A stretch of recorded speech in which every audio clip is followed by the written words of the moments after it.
გორილა ცხოველი, რომელიც საუკუნეების განმავლობაში აღფრთოვანებას, შიშს და პატივისცემას იწვევდა. მისი მასიური სხეული, ღრმა თვალები და საოცარი ქცევები გვახსენებს, რომ ბუნება არა მხოლოდ გარეულია, არამედ გონიერიც. გორილა არ არის უბრალოდ ტროპიკული ტყის ბინადარი, ის არის ცოცხალი სიმბოლო ძალის, ემოციის და ოჯახური ერთგულების.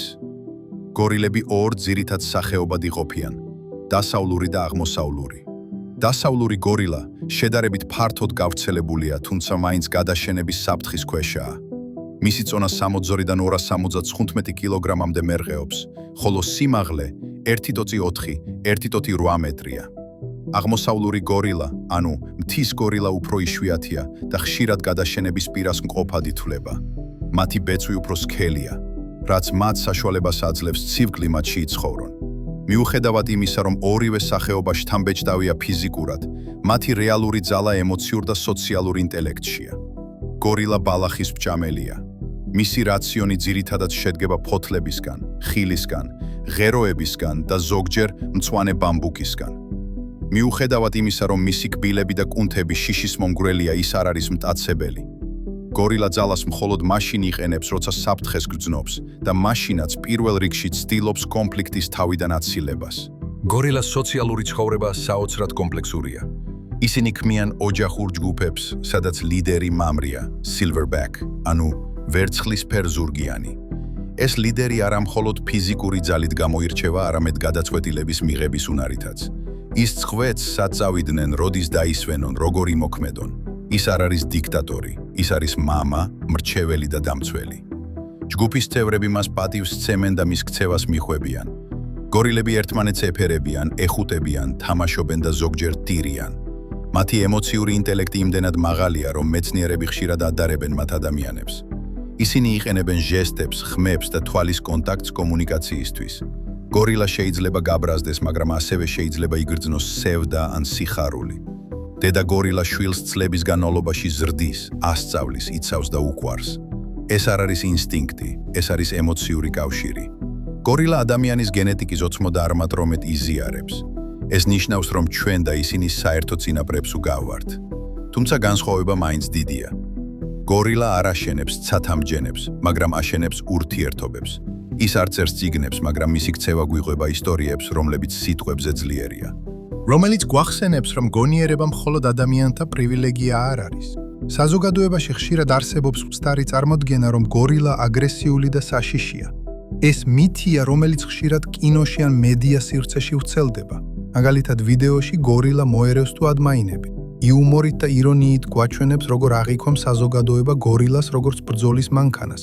თუმცა რეალურად გორილა ბრძოლის ნაცვლად სიმშვიდეს ირჩევს. ის კონფლიქტს მხოლოდ მაშინ ეძებს, როცა საფრთხე გარდაუვალია. მისი ბუნება არ არის დამანგრეველი, არამედ დამცველი.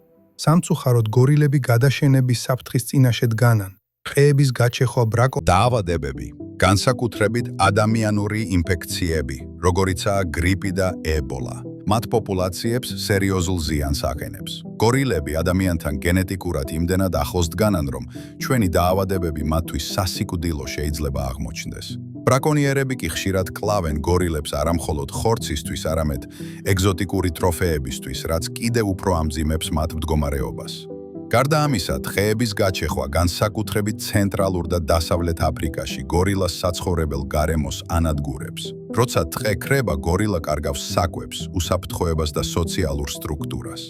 ეს არ არის მხოლოდ ეკოლოგიური პრობლემა, ეს არის ეთიკური საკითხი. ჩვენ ვკარგავთ არსებას, რომელიც არა მხოლოდ ბუნების ნაწილია, არამედ კულტურის, ისტორიის და ემოციური ინტელექტის ცოცხალი გამოხატულება.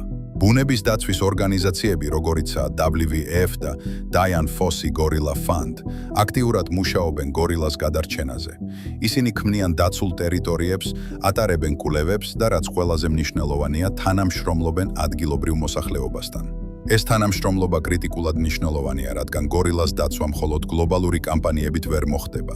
საჭიროა, რომ ადგილობრივმა თემებმა იგრძნონ, რომ გორილა მათი მემკვიდრეობაა, არა მხოლოდ ტურისტული ეკოტურიზმი ერთ-ერთი ყველაზე ეფექტური გზაა გორილას დასაცავად. როცა ტურისტები ფულს ხარჯავენ გორილას სანახავად, ეს თანხა მიდის ადგილობრივ ეკონომიკაში და სტიმულს აძლევს ტყის შენარჩუნებას. თუმცა ეს უნდა მოხდეს პასუხისმგებლობით. გორილასთან კონტაქტი უნდა იყოს შეზღუდული, რათა არ გავრცელდეს დაავადებები და არ დაირღვეს მათი ბუნებრივი ქცევა. გორილას გადარჩენა არ არის მხოლოდ ბიოლოგიური საკითხი, ეს არის ადამიანური პასუხისმგებლობა. ჩვენ როგორც სახეობა, რომელმაც ყველაზე მეტი ზიანი მიაყენა პლანეტას, ვალდებულები ვართ დავიცვათ ის, რაც ჯერ კიდევ დარჩა. გორილა გვახსენებს, რომ ძალა შეიძლება იყოს მშვიდი, რომ ლიდერობა შეიძლება იყოს ემპათიური და რომ ბუნება მიუხედავად ჩვენი ტექნოლოგიური პროგრესისა, მაინც ჩვენზე მაღლა დგას. გორილას თვალებში ჩანს სიღრმე, რომელიც სიტყვებით ვერ აიხსნება. იქ არის სევდა, იქ არის სიბრძნე და იქ არის იმედი. იმედი იმისა, რომ ადამიანი შეიცვლება, რომ ჩვენ აღარ ვიქნებით დამანგრეველები, არამედ დამცველები. გორილა არ ითხოვს ბევრს, მხოლოდ სივრცეს, სიმშვიდეს და პატივისცემას. და თუ ამას მივცემთ, ის გვაჩუქებს გაკვეთილს, რომელიც მთელი ცხოვრება გაგვყვება. ამიტომ, როცა ვსაუბრობთ გორილაზე, ნუ ვხედავთ მხოლოდ ცხოველს, ვხედოთ მას როგორც სარკეს, რომელიც გვაჩვენებს, ვინ ვართ და ვინ შეგვიძლია ვიყოთ. გორილა არ არის მხოლოდ დღის ბინადარი. ის არის ჩვენი შინაგანი ბუნების გამოხატულება. და თუ მას დავიცავთ, ნაწილობრივ საკუთარ თავსაც დავიცავთ.